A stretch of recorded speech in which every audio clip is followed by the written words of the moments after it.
Halo semuanya, saya Brigita Yulia Tandri, mahasiswa Prodi Pendidikan Agama Katolik Universitas Sanata Dharma.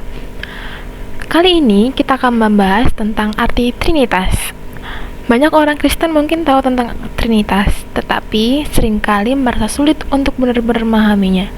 Hal ini wajar karena ini adalah misteri ilahi, tetapi ini bukan sekedar dogma abstrak, melainkan pewahyuan tentang hakikat Allah yang penuh kasih dan selalu berkarya bagi kita.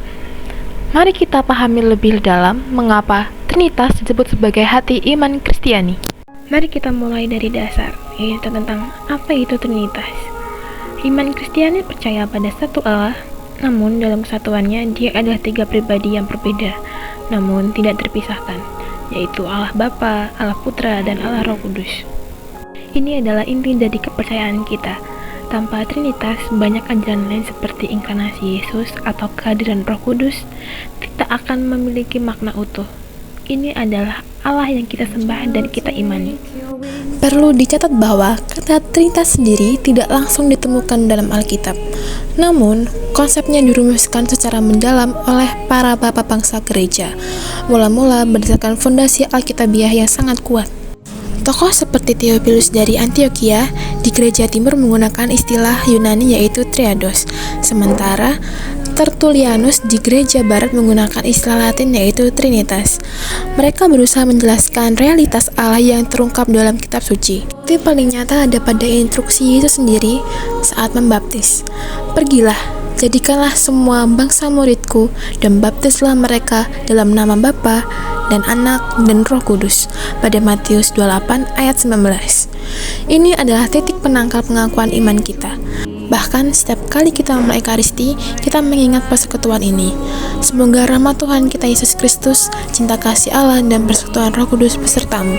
2 Korintus bab 13 ayat 13.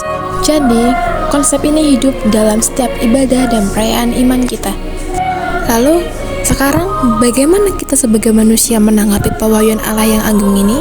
Jawabannya adalah melalui iman. Iman bukanlah sekedar keyakinan buta atau hasil pemikiran logis semata. Ini adalah anugerah adikodatri dari Allah sendiri yang diberikan kepada setiap orang yang dengan rendah hati mencari dan buka hati untuk menerimanya. Iman juga adalah tindakan manusiawi yang aktif. Kita mengimani kebenaran ilahi ini bukan tanpa motivasi atau pengetahuan, melainkan dengan kehendak yang bebas yang didorong oleh Allah. Iman kita bukanlah hal yang terisolasi. Pengetahuan iman akan Allah mempunyai dimensi sosial dan komunal. Kita beriman bersama gereja, sebuah komunitas yang telah diajarkan dan diwariskan kebenaran ini dari generasi ke generasi, dari zaman para rasul hingga saat ini. Mari kita mengenali setiap pribadi. Yang pertama adalah Allah Bapa. Allah Bapa sebagai Sang Pencipta dan Pemelihara. Allah Bapa adalah Allah yang Maha Kuasa yang hadir sejak sejarah umat manusia, seperti yang kita lihat pada Abraham dan Musa. Dia adalah Allah yang setia, yang selalu dekat dan berbelas kasih kepada umatnya. Dia adalah pencipta seluruh alam semesta. Kitab suci dengan jelas menyatakan, pada mulanya Allah menciptakan langit dan bumi. Seluruh ciptaan ini ada karena kehendak dan kasih-Nya sebagai manifestasi kebaikan, kebenaran, dan keindahannya. Tidak hanya menciptakan, Dia juga senantiasa memelihara kita dengan kasih yang tak terhingga. Dia menganugerahkan hidup dan segala keperluan kita dan menjaga dan membimbing kita. Allah Bapa juga bisa dikenal sebagai Allah Yahweh, yaitu yang artinya adalah Aku adalah Aku, yang menunjukkan keberadaannya yang transenden. Namun melalui Yesus kita diajarkan untuk memanggilnya Abba, sapaan yang sangat intim seperti Papa atau Ayah. Ini menunjukkan relasi pribadi dengan penuh kasih yang Dia inginkan dengan kita. Yang kedua adalah Allah Putra Yesus Kristus. Allah Putra hadir dalam pribadi Yesus Kristus. Ini adalah misteri inkarnasi di mana Allah yang tak terbatas menjadi manusia sejati. Dalam diri Yesus, karya penyelamatan Allah Bapa mencapai pemenuhan secara nyata di dunia. Yesus juga mewartakan kerajaan Allah melalui pengajaran dan tindakannya. Ia menggunakan berbagai perumpamaan yang menyentuh hati seperti perumpamaan domba yang hilang atau anak yang hilang untuk menggambarkan Allah Bapa yang penuh belas kasih dan suka menyambut orang berdosa yang bertobat. Mukjizatnya yang menyembuhkan orang sakit, mengusir roh jahat bukanlah sekedar keajaiban, tetapi tanda nyata kuasa dan kebaikan Allah yang membebaskan dari penderitaan.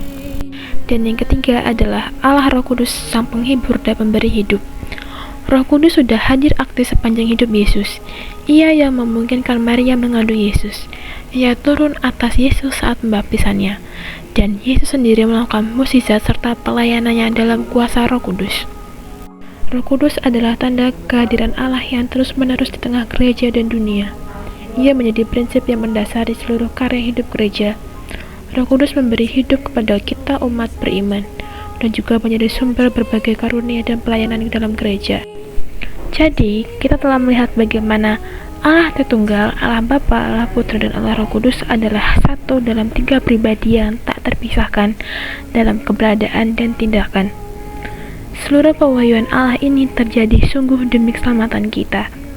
Dia selalu membimbing kita, menyelamatkan dari dosa, dan memberikan pengampunannya yang tak terbatas. Semoga pemahaman kali ini semakin memperdalam iman dan relasi pribadi kita dengan Allah yang hidup.